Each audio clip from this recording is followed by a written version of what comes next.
हाय, मेरा नाम रॉब है।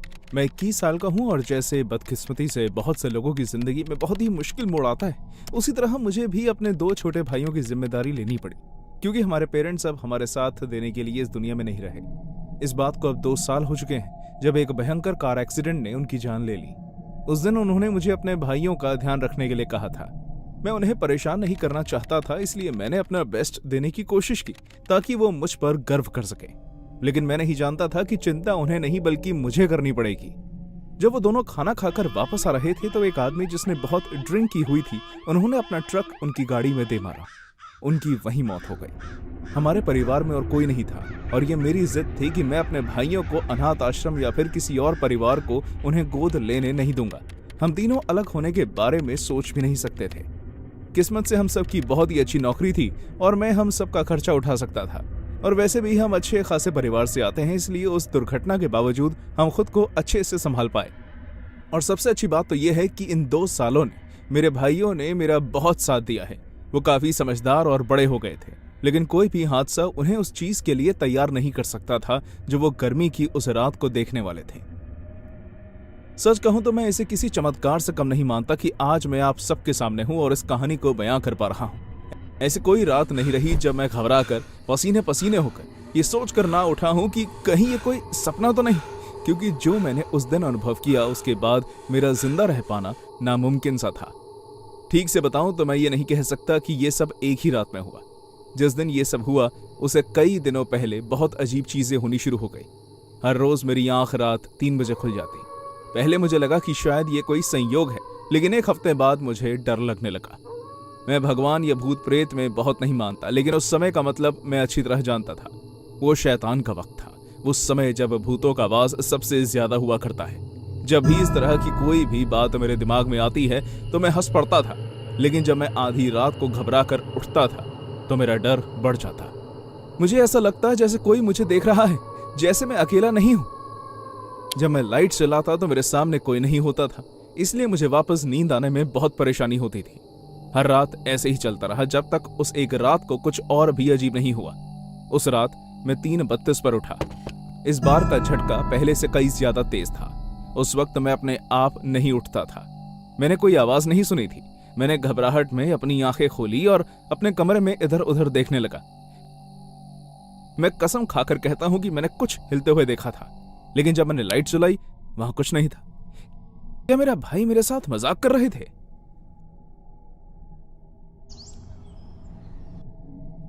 अगले दिन मैंने उनसे सवाल किया। नहीं, वो हम नहीं थे। ओह, तो वो तुम ही थे। मैं बहुत अच्छे से बता सकता हूं जब तुम झूठ बोल रहे हो। ये हमारा काम नहीं है। इन पर ध्यान मत दो, ये हमारे साथ खेल खेल रहे हैं। इसका क्या मतलब है तुम्हारा? अब बस भी करो, हम हर रात तुम्हें देखते हैं। इस तरह के मजाक के लिए अब हम काफी बड़े हो गए हैं। उनकी ये बात सुनकर मैं हैरान रह गया। तुम रात में क्या देखते हो? करीब 3 बजे तुम हमारे कमरे का दरवाजा खोलते हो और हमें घूरते हो। कभी कभी हम सोने का नाटक करते हैं और फिर तुम कुछ कुछ आवाजें करके हमें जगाने की कोशिश करते हो, और फिर हम जब ऐसा जताते हैं कि तुमने हमें जगा दिया और हम अपनी आंखें खोलते हैं तो तुम भाग जाते हो। हमें तुमसे डर नहीं लगता। उनकी ये सब बातें सुनकर मैं बहुत भौचक्का रह गया। मेरा चेहरा फीका पड़ गया और मेरा मुंह खुला का खुला। मैं अपने भाइयों को जानता था, इस बार वो झूठ नहीं बोल रहे थे, लेकिन वो मुझे जो कुछ भी बता रहे थे उसे सुनकर मैं दंग रह गया था। रॉब, क्या चल रहा है?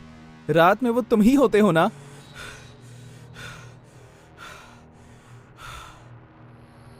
उस रात बच्चे मेरे कमरे में मेरे साथ ही सोए। अब मैं 3 बजे का इंतजार करता हूँ। वो रात मैंने जाग कर गुजारी और अपने बगल में एक चाकू भी रख लिया। मुझे ये बात तो माननी पड़ेगी कि उस रात की शुरुआत अच्छी नहीं हुई। पूरे घर की लाइट चली गई। क्या ये कोई इत्तेफाक था?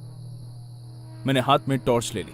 कुछ मिनट बाद भी मेरे शरीर में काफी कैफीन था और मुझे बिल्कुल भी नींद नहीं आ रही थी।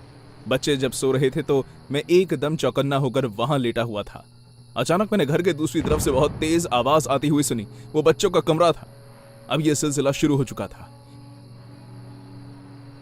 एक हाथ में टॉर्च और दूसरे हाथ में चाकू लिए मैं आगे बढ़ने लगा और हर तरफ देखने लगा। मेरा कमरा, हॉल पे मेरे भाइयों का कमरा, लेकिन मुझे कुछ नहीं मिला। मैं निराश होकर वापस जाने ही वाला था कि मुझे लगा जैसे मैंने अपने एक भाई के बिस्तर के नीचे से आवाज आती हुई सुनी है। मैं धीरे धीरे उस बिस्तर के नजदीक जाने लगा। हाथ में चाकू लिए मैं तैयार था। हर एक कदम आगे बढ़ाने पर मेरी घबराहट बढ़ने लगी। मुझे लग रहा था कि ये मेरी जिंदगी के कुछ आखिरी पल भी हो सकते हैं। ये एक ऐसा बुरा सपना था जिसका मैं सामना नहीं करना चाहता था और मैं उस सपने को हकीकत में बदलने के करीब आता जा रहा था। मैं बिस्तर तक पहुंच गया और मैंने चाकू को कस के पकड़ लिया। फिर मैंने टॉर्च से बिस्तर के नीचे देखा तो वो बस एक छोटा सा कीड़ा था। मैं चैन की सांस लेकर अपने कमरे की तरफ जाने लगा, लेकिन जब मैं वहां पहुंचा एक चीज ने मेरा ध्यान अपनी तरफ आकर्षित कर लिया। मेरा सेल फोन ऑन था और वो वाइब्रेट हो रहा था। मैं उसकी तरफ बढ़ा। रात के इस वक्त कौन मुझे फोन कर रहा होगा?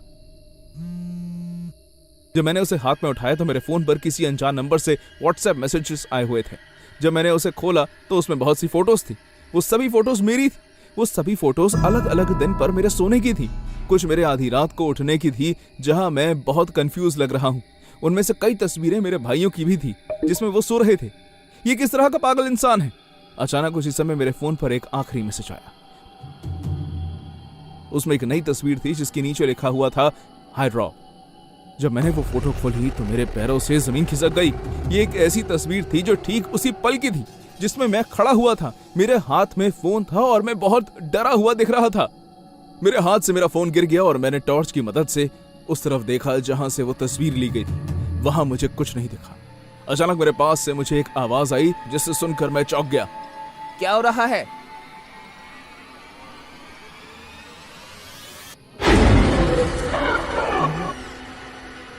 दूर रहो उनसे। मेरे चिल्लाने के बाद वो चेहरा वापस से बिस्तर के नीचे चला गया और घबराकर मैंने अपने दोनों भाइयों को बिस्तर से दूर किया।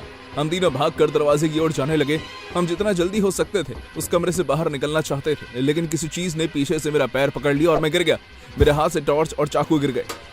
मेरे भाई मेरे पीछे मुड़े और डर भरी आंखों से मुझे देखने लगे। तुम लोग किस चीज का इंतजार कर रहे हो? घर से बाहर भागो और पड़ोसियों को कहो कि पुलिस बुलाए अभी।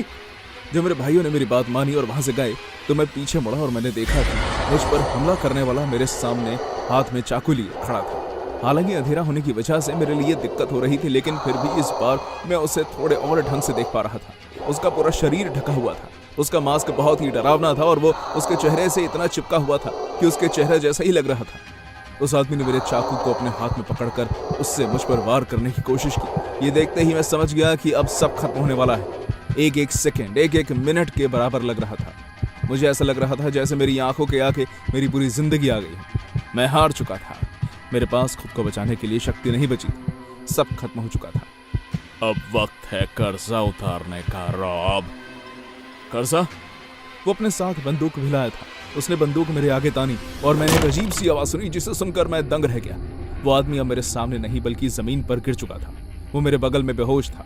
उसके पीछे खड़ा था मेरा छोटा भाई। वो बहुत ही गुस्से में था। उसके हाथ में बेसबॉल का बैट था। मेरे भाइयों ने मेरी बात नहीं मानी। भाग जाने के बजाय उन्होंने मुझे और खुद को बचाने के लिए हथियार ढूंढे। जब ये आदमी कुछ सेकंड्स के बाद उठा तो पुलिस ने पहले से ही उसे हथकड़ी बांधी थी। कुछ देर बाद मुझे समझ में आया कि आदमी कौन था। उसके पिता को पुलिस ने गिरफ्तार कर लिया था क्योंकि वो शराब पीकर ट्रक चला रहे थे और उन्हीं की लापरवाही की वजह से हमारे पेरेंट्स की मौत हुई थी। क्या आप यकीन कर सकते हैं, हमें अनाथ करने के बाद उसके बेटे ने हमसे ही बदला लेने के बारे में सोचा क्योंकि उसके पिता को पुलिस ने गिरफ्तार किया था। साफ सी बात है कि दोनों बाप बेटे पागल हैं और अब इसलिए जेल में हैं। उस दिन से मैं और मेरा भाई और भी ज्यादा करीब आ गए। वो अब बड़े हो चुके हैं और अब उन्हें मेरी बहुत ही कम जरूरत पड़ती है। हम अब भी एक साथ रहते हैं और एक दूसरे का ख्याल रखते हैं। हम बहुत से हादसे झेल चुके हैं। अब हम दोबारा किसी को भी हमसे पंगा लेने नहीं देंगे।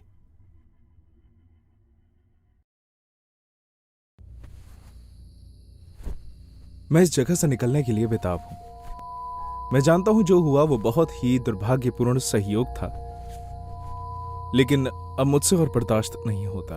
और अगर ये दोबारा हुआ तो मैं उस जगह में बहुत ही ज्यादा असुरक्षित महसूस करता हूं जहां मुझे सबसे ज्यादा सुरक्षित लगना चाहिए। जिस रात ये सब हुआ उस रात मैं घर पर बिल्कुल अकेला था। मैं अपने बेडरूम में कंप्यूटर पर स्कूल का काम कर रहा था। मेरा पूरा ध्यान उसी पर था। ये क्या था? मैं उठा और अपने बेडरूम से बाहर निकलकर सीढ़ियों से आधे रास्ते नीचे उतरा क्योंकि वहां से मुझे घर के अंदर आने का रास्ता और लिविंग रूम का काफी हिस्सा दिखाई देता था। कुछ सेकंड्स के बाद ये दोबारा हुआ। मैं चुपचाप खड़ा रहा और ये समझने लगा कि आखिर हो क्या रहा है। मेरा दिल जोर जोर से धड़कने लगा। मैं समझ गया था कि मैं बहुत बड़े खतरे में हूं, लेकिन मुझे इस बात पर विश्वास नहीं हो रहा था। क्या यह वाकई हो रहा था? मैंने सोचा। नहीं, अब यह सब खत्म हो चुका है। ऐसा मैं सोचना चाहता था क्योंकि कुछ सेकंड्स बीत गए थे और सब कुछ शांत हो गया था। लेकिन जल्द ही थोड़ी सी रोशनी जो बाहर से खिड़की के जरिए अंदर आ रही थी, उसकी मदद से मैंने लिविंग रूम में किसी की परछाई देखी। उस आदमी ने अपना हाथ उठाया जिस पर उसने कोई हथियार पकड़ा हुआ था। उस वक्त मुझे एहसास हुआ कि अब मुझे यहाँ से भागकर कहीं छुपने की जरूरत है। मैं सीढ़ियों से ऊपर भागा और मैंने एक बार फिर वो आवाज सुनी। इससे पहले कि वो आदमी मुझे देख पाता, मैंने अपने कमरे की लाइट फौरन बंद कर दी और अपना सेलफोन उठा लिया। लेकिन मैं उस कमरे में रुका नहीं, क्योंकि मेरा कमरा सीढ़ियों के बिल्कुल नजदीक था। इसलिए मैं जल्दी से भागकर अपने पेरेंट्स के कमरे में चला गया जो दूसरी मंजिल पर था। मैं चुपके से अंदर घुस गया क्योंकि उसका दरवाजा खुला हुआ था। वहां इतनी शांति थी कि ऐसा लग रहा था जैसे वहां कोई और नहीं है, जो कि मेरे लिए नुकसान की बात थी। मैं दरवाजा बंद करना चाहता था, लेकिन अगर उस आदमी ने मुझे ऐसा करते हुए सुन लिया तो वो मेरे साथ क्या करेगा? उसे आखिर क्या चाहिए हो सकता है? दरवाजे के हैंडल तक जाने के लिए मेरे हाथ कांप रहे थे, लेकिन आखिरकार मैंने उसे आराम से पकड़ा और फिर उसे घुमाया। मेरे चेहरे पर पसीना था। दरवाजे को बंद करने के लिए मैंने उसे आगे किया और फिर उसे छोड़ दिया। जितना मैंने चाहा था उसने उससे ज्यादा आवाज की, इसलिए मैं उम्मीद करता हूं कि उस आदमी ने दरवाजा बंद होने की आवाज नहीं सुनी होगी। दबे हुए पांव के साथ मैं कमरे के और अंदर गया और अपने पेरेंट्स के बेड के पास जाकर छुप गया। मेरे हाथ पसीने से इतने गीले हो गए थे कि जब मैंने उसे खोला तो उसकी स्क्रीन पर फॉग जमने लगी। बिना और ज्यादा इंतजार किए मैंने 911 पर फोन मिला दिया और उस तरफ से आवाज आई, 911, मैं कैसे आपकी सहायता कर सकती हूँ? मैंने फौरन अपने फोन की आवाज बहुत ज्यादा कम कर दी, लेकिन मेरे हाथ इतने कांप रहे थे कि मुझे वैसा करने में भी वक्त लग गया। 911, मैं कैसे आपकी सहायता कर सकती हूँ? जैसे मैंने फोन अपने कान पर लगाया, मैंने उसे फिर ये कहते हुए सुना। मैं इस बार भी चुप रहा। क्या तुम बोल नहीं सकते? मैं नहीं जानता कि वो कहाँ है। कौन? जवाब देने से पहले मैं कुछ सेकंड्स और चुप रहा। वो आदमी जो मेरे घर में है। क्या तुम उस आदमी को जानते हो? मैं उस लड़की की बात पर ज्यादा ध्यान नहीं दे पा रहा था क्योंकि मेरे दिमाग में तरह तरह के ख्याल चल रहे थे। मैं नहीं जानता, मुझे नहीं लगता मैं उसे ठीक से देख भी नहीं पाया हूँ। अभी तुम कहाँ हो? मैं अपने पेरेंट्स के कमरे में हूँ। मैंने दरवाजा अंदर से बंद कर लिया है। क्या कोई और तुम्हारे साथ है? नहीं, मुझे लगता है कि वो आदमी मेरे कमरे में ही है। क्या तुम ठीक हो? तुम कहाँ हो? जैसे ही मैंने उसकी आवाज सुनी, मैं डर के मारे सहम गया। उसकी आवाज में बहुत गुस्सा भरा हुआ था। मैं इतना घबराया हुआ था कि मुझे कुछ समझ में नहीं आ रहा था। मैं नहीं जानता कि उसे क्या चाहिए, कुछ करो। मैं जानना चाहती हूँ कि तुम कहाँ हो। मैंने जल्दी से उसे अपने घर का पता बताया। पुलिस रास्ते में ही है। क्या उन्हें आने में ज्यादा वक्त लगेगा? बहुत सारे ऑफिसर्स और भी कई कामों में लगे हुए हैं, लेकिन जल्द ही पुलिस की एक गाड़ी तुम्हारे घर पर आ जाएगी। आखिर तुम हो कहाँ? मेरे साथ रहो और बिल्कुल शांत रहना। कैसे? मैंने फोन को अपने कान से हटा दिया ताकि मैं उस आदमी को ठीक से सुन सकूं। आखिरकार वो उतनी मदद नहीं कर पा रही थी। क्या तुम्हें लगता है कि मैं पागल हूँ? मैं बाहर से ही तुम्हारे कमरे की लाइट जलती हुई देख चुका हूँ, बेवकूफ लड़के। उसकी बात सुनते ही मैंने फौरन अपना मुंह बंद कर लिया। मुझे कुछ चाहिए और वो तुम मुझे दोगे। तुम अपने इस घटिया घर में छुप नहीं सकते। मैंने फोन एक बार फिर अपने कान पर लगाया। क्या तुम मेरे साथ हो? वो मुझे ढूंढ लेगा, वो मुझे मार डालेगा, प्लीज। मैंने फोन काट दिया और उसे जमीन पर रखकर अपने दोनों टांगों को अपने हाथ से गले लगाते हुए जमीन पर बैठा रहा, ठीक एक बच्चे की तरह। मेरे शरीर डर के मारे लगातार कांप रहा था। चारों तरफ शांति का माहौल था। अब सिर्फ एक कमरे को देखना ही रह गया था। मैंने उस आदमी के पैरों की आवाज अपनी और भी ज्यादा करीब आते हुए सुनी और फिर अचानक वो आवाज आना बंद हो गई। वो मेरे पेरेंट्स के कमरे के बाहर खड़ा था। क्या अब तुम्हारा लुक्का छुपी का एक खेल खत्म हो गया है? उसके सवाल के बाद कमरे में सन्नाटा छा गया। मैंने कहा खोलो दरवाजा, सुना नहीं तुमने? दरवाजा खोलो नहीं तो मैं गोली चला दूंगा। मैं चुपचाप रोने लगा, लेकिन मैंने उसे जवाब नहीं दिया। तुम बस हर चीज और भी ज्यादा मुश्किल बना रहे हो। और फिर अचानक जैसे वो घर के बाहर वाले दरवाजे पर कर रहा था, उसने मेरे पेरेंट्स के कमरे के दरवाजे पर भी लात मारनी शुरू कर दी। मैंने अपने दोनों हाथों से अपना मुंह बंद कर लिया ताकि मेरी छोटी सी आवाज भी उस तक ना पहुंचे। चिल्लाना तो व्यर्थ ही था। जैसे मुझे एहसास हुआ कि क्या हो चुका है, मेरा हाथ अपने आप ही मेरे मुंह के आगे से हट गया और मेरे फेफड़ों में भरी सारी हवा निकल गई। देखो कौन आया है। मैं हैरान था कि मुझे पता नहीं चला कि वो कब कमरे के अंदर आकर मेरे सामने आकर खड़ा हो गया। मुझे अपने सारे पैसे दे दो। उसने बंदूक मेरी तरफ तानी हुई थी। हमारे पास घर में ज्यादा पैसे नहीं है। मैं दोबारा नहीं खाऊंगा। जितने भी पैसे तुम्हारे पास है मुझे दे दो, और तुम्हारा फोन भी। मैं जानता हूं कि तुम्हारे पास सब है। जैसे उसने कहा था मैंने उसे अपना फोन दे दिया और फिर मैं उसे अपने कमरे तक ले गया, जहां मैंने अपना वॉलेट ढूंढा और उसमें से सारे पैसे निकालकर उसे दे दिए। बहुत अच्छे, अब तुम बिना कुछ कहे मुझे यहाँ से बाहर निकालोगे, समझे? हाँ ठीक है। मुझे यकीन है तुम पर। चलो पीछे मुड़ो। मैंने ठीक वैसा ही किया जैसा उसने कहा था, इस उम्मीद में कि ये बुरा सपना जल्द ही खत्म हो जाएगा। और फिर तभी मैंने ये सुना, शिट। फिर वो आदमी वहां से भागकर घर से बाहर निकल गया। जैसे ही पुलिस आई मैं समझ गया कि क्या हो रहा था। एक अपराधी जेल से भाग निकला था और कहा गया था कि वही आदमी हमारे घर घुस आया था, लेकिन इस वजह से मैं डरा हुआ नहीं हूं। जिस बात से मुझे रातों को नींद नहीं आती वो ये है कि उस रात मैं मर सकता था, क्योंकि उसने मुझे 3 बार गोली मारने की कोशिश की थी। अपने करियर की शुरुआत में मैं एक लड़की के साथ एक अपार्टमेंट में रहा करती थी। उस लड़की का नाम जॉय था। इस दिन यह हादसा हुआ। मैं और जो अपने घर में लैपटॉप पर पर्च देखते हुए पिज्जा खा रहे थे। हम इस फिल्म में इतने ज्यादा खो गए थे कि जब घर की घंटी बजी तो हम चौंक गए। ओह गॉड, इस वक्त कौन है? मैं जाकर देखती हूँ। मैं बिस्तर से उठी और दरवाजे की तरफ गई।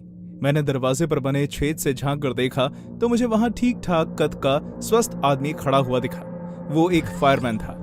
ये सोचकर कि हो सकता है कि बिल्डिंग में कोई जरूरी बात हुई हो, इसलिए मैंने दरवाजा खोल दिया। क्या सब ठीक है? वो आदमी बिना किसी भाव के मुझे देखता रहा। मुझे आपके घर की गैस पाइपलाइन चेक करनी है। बिल्डिंग की सुरक्षा के लिए एक जरूरी चीज है जो अक्सर की जाती है। ओह, तो क्या मिसेस विलियम ने तुम्हें यहाँ भेजा है? जी हाँ। क्या चल रहा है? मैंने जॉय की आवाज सुनी। वो बाहर आई और उसने मुझे इस फायरमैन से बात करते हुए सुना। मैंने उसे सब कुछ बताया और उसे मुझे और उस आदमी को कहा कि मैं पहले मिसेस विलियम से बात कर लेती हूँ। हाय मिसेस विलियम, जॉय बात कर रही हूँ। क्या आपने रूटीन पाइपलाइन चेक करने के लिए किसी को भेजा है? ओह हाँ, ये बस रोजमर्रा का काम है, वो ज्यादा वक्त नहीं लेगा। ओह ठीक है, शुक्रिया। हम दरवाजे से हट गए और हमें उस आदमी को अंदर आने दिया। उसने कुछ नहीं कहा, बस अजीब ढंग से मुस्कुराते हुए अंदर चला गया और हम अपने कमरे में आ गए। हम बस इंतजार ही कर रहे थे कि कब ये आदमी अपना काम खत्म करेगा। पता है, मिसेस विलियम बहुत ही अजीब तरीके से बात कर रही थी। क्या तुम ऐसा क्यों कह रही हो? उनकी आवाज बहुत अजीब लग रही थी, यहाँ तक कि उन्हें हिचकियां भी आ रही हैं। और मैं हंसने लगी।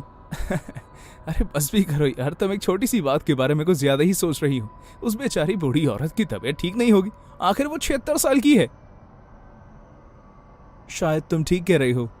हमने वापस से फिल्म देखना शुरू कर दी और पीछे से किचन के औजारों की आवाजें आने लगी। कुछ समय बाद हम परेशान हो गए। वो आदमी बहुत समय लगा रहा था। हम सोचने लगे कि अब हम क्या करें कि तभी उसने हमें आवाज लगाई, मैम।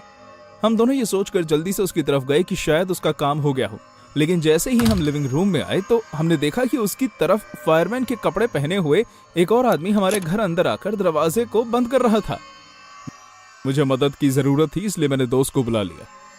अब मैं अपने माथे पर पसीना महसूस कर रही थी। उस आदमी ने हमारे घर में किसी और आदमी को बुलाने से पहले हमसे इजाजत लेना भी जरूरी नहीं समझा। वो दूसरा आदमी अब मुझे ही देख रहा था। उसने मेरी आंखों में आंखें डालकर देखा और फिर मुस्कुराने लगा। उसके कपड़ों से घटिया दारू और सिगरेट की बदबू आ रही थी। जॉय ने मेरी तरफ देखा, वो भी डरी हुई थी। कितना टाइम लगेगा? वेल बस कुछ ही मिनट। मैं बिना कुछ समझे बस वहां खड़ी रही। जॉय ने मिसेस विलियम को फोन मिला दिया कि तभी दूसरे आदमी ने हिचकी लेते हुए कहा, क्या मुझे थोड़ा पानी मिल सकता है मैम? जॉय ने जोर से मेरा हाथ पकड़ लिया। उसका शरीर कांप रहा था। मिसेस विलियम का फोन बजता रहा लेकिन उन्होंने नहीं उठाया। ये वही है, इसी ने मिसेस विलियम बनकर मुझसे बात की थी। जैसे ही हमने महसूस किया कि हमने एक बहुत बड़ी मुसीबत को गले लगा लिया है तो हमारी पूरी जिंदगी हमारे सामने दिखने लगी। क्यों ना आप लोग कल आ जाएं, हमें बाहर जाना है। ज्यादा समय नहीं लगेगा मैम। हाँ, ये तो बहुत ही जल्द खत्म हो जाएगा। अचानक वो दोनों हमारी तरफ झपटने लगे। दूसरा फायरमैन जो लंबा और चौड़ा था मेरी तरफ आया और मैं मुड़कर बेडरूम की तरफ भागने लगी। उसने जोर से मेरे बाल पकड़ लिए, लेकिन फिर भी मैंने बहुत जोर लगाकर खुद को उससे छुड़वाया। इसी झड़प में मेरे सर से बालों का एक गुच्छा उसके हाथ में आ गया। भागो जॉय! मैं चिल्लाते हुए भागी। जॉय इतने बड़े सदमे में थी कि पहले तो वो समझ नहीं पाई कि क्या करे, लेकिन फिर वो भी भागी। मैं बेडरूम के अंदर घुस गई और जॉय मेरे पीछे आने लगी। वो आधी अंदर आ चुकी थी कि तभी उन दोनों आदमियों ने उसे पीछे से पकड़ लिया। मेरे पास दरवाजा बंद करके खुद को बचाने के अलावा और कोई रास्ता नहीं था। नहीं नहीं, जाने दो मुझे, जाने दो। मैं जॉय की मदद के लिए पुकार सुन सकती थी, उन दोनों आदमियों की आवाजें भी। इसका हाथ बांधो और मुंह बंद करो, इसकी चीखों की आवाजें हमें मुसीबत में डाल सकती हैं। मैं कोशिश कर रहा हूं लेकिन ये हिलना बंद ही नहीं कर रही। Help help help. चुप रहो, अपना मुंह बंद रखो। तभी मैंने एक पंच की आवाज सुनी और उसके बाद मुझे जॉय की आवाज नहीं आई। अब मैं समझ गई थी कि ये मेरे लिए आने वाले हैं। उन्होंने कमरे का दरवाजा जोर जोर से खटखटाना शुरू कर दिया। मैंने 911 पर फोन मिलाया और ऑपरेटर ने मेरा फोन उठा लिया। 911, मैं आपकी कैसे मदद कर सकती हूँ? तो आदमी हम पर हमला कर रहे हैं। उन्होंने अभी अभी मेरी सहेली को मारा है और अब वो मेरे लिए आ रहे हैं। ठीक है, पुलिस जल्द ही आपकी लोकेशन पर पहुंच जाएगी। आप मुझे अपने घर का पता बताइए। 33 रोटियो ब्लॉक, 12वीं गली। प्लीज हमारी मदद कीजिए। और तभी दरवाजे पर जोर से आवाज होने लगी। हमने कहा कि दरवाजा खोलो वरना हम तुम्हारी सहेली को इतना टॉर्चर करेंगे कि वो मरने के लिए हमसे भीख मांगेगी। दरवाजा खोलो अभी के अभी। वो लोग दरवाजे पर लात मार रहे थे, मुक्के मार रहे थे। एक समय पर तो मुझे ऐसा लगा जैसे वो उसे तोड़ ही देंगे। मैं बहुत ही डरी हुई थी, घबराई हुई थी और एक बार तो मुझे लगा कि मैं खिड़की से ही कूद जाऊं, लेकिन मैं जॉय को इस तरह अकेला नहीं छोड़ सकती थी। वो लोग अंदर आने की कोशिश कर रहे हैं। मुझे दरवाजा खोलना होगा, नहीं तो वो मेरी दोस्त को मार डालेंगे। शांत हो जाओ और मेरी बात ध्यान से सुनो। क्या तुम्हारे आसपास कोई भी नुकीली चीज है? मैं बेडरूम के अंदर हूँ, यहाँ एक बेड है, लैपटॉप और पिज्जा, बस इतना ही है। सारे चाकू किचन में है। क्या तुमने कहा पिज्जा? प्लीज कुछ करो। उस आदमी ने दरवाजे पर लात मारना बंद कर दिया और एक आखिरी बार मुझे धमकी दी। मैं 3 तक गिनूंगा, अगर तुमने दरवाजा नहीं खोला तो मैं तुम्हारी दोस्त की खाल निकाल दूंगा। 1। मैं क्या करूं? अपने हाथ पर चिली फ्लेक्स लो और दरवाजा खोलो। उन्हें कोई मौका मत देना, सीधा उनके चेहरे पर चिली फ्लेक्स डाल देना। याद रहे तुमने ये बहुत ही जल्दी करना है। 2। तुम बहुत ही ज्यादा गुस्सा दिला रही हो। जॉय मैक्सिकन है इसलिए उसे मिर्च मुझसे 10 गुना ज्यादा पसंद है। जब भी हम पिज्जा ऑर्डर करते हैं तो वो बहुत सारे चिली फ्लेक्स के लिए कहती है और शुक्र है कि उस दिन भी यही हुआ था। मैंने उन चिली फ्लेक्स के पैकेट्स को खोला और अपना हाथ उनसे भर लिया। 3। अब बस, तुम्हारी दोस्त एक दर्दनाक मौत मरेगी और उसकी जिम्मेदार सिर्फ और सिर्फ तुम होगी। रुको। मैं धीरे से दरवाजे की तरफ गई और मैंने थोड़ा सा दरवाजा खोला। लंबे कद वाले फायरमैन ने अपना सर दरवाजे से अंदर घुसाया और अपने एक हाथ से दरवाजा खोलने की कोशिश करने लगा, लेकिन इससे पहले कि वो ये कर पाता मैंने उसके चेहरे पर चिली फ्लेक्स मल दी। मिर्ची के दाने उसकी आंख और नाक में चले गए। उसका मुंह जलने लगा। मेरी आंखें, मेरी आंखें! क्या हुआ? ये जल रही है। वो आदमी अपना चेहरा पकड़कर जमीन पर बैठ गया। वो देख भी नहीं पा रहा था। पहले वाला लड़का डर गया और वहां से भागने की कोशिश करने लगा। जब मैं कमरे से बाहर आई और मैंने अपनी पूरी जान लगाकर उसे धक्का दे दिया, वो गिर गया और मैं उसके ऊपर बैठ गई। मैंने उसके मुंह पर भी मिर्ची रगड़ना शुरू कर दिया। अब मुझे कोई फर्क नहीं पड़ता था, मैं बस उसे सबक सिखाना चाहती थी। मुझे लड़ता हुआ देखकर जॉय को भी अपनी खोई हुई हिम्मत वापस मिल गई। उसके नाक से खून निकल रहा था, लेकिन वो फिर भी कोशिश करके उठी। वो भागी और उसने घर का दरवाजा खोला। हमारी मदद करो, ये आदमी हमें मारने की कोशिश कर रहा है। एक एक करके उसने उस माले के सारे घरों की घंटियां बजा दी और पड़ोसी हमारी मदद के लिए आ गए।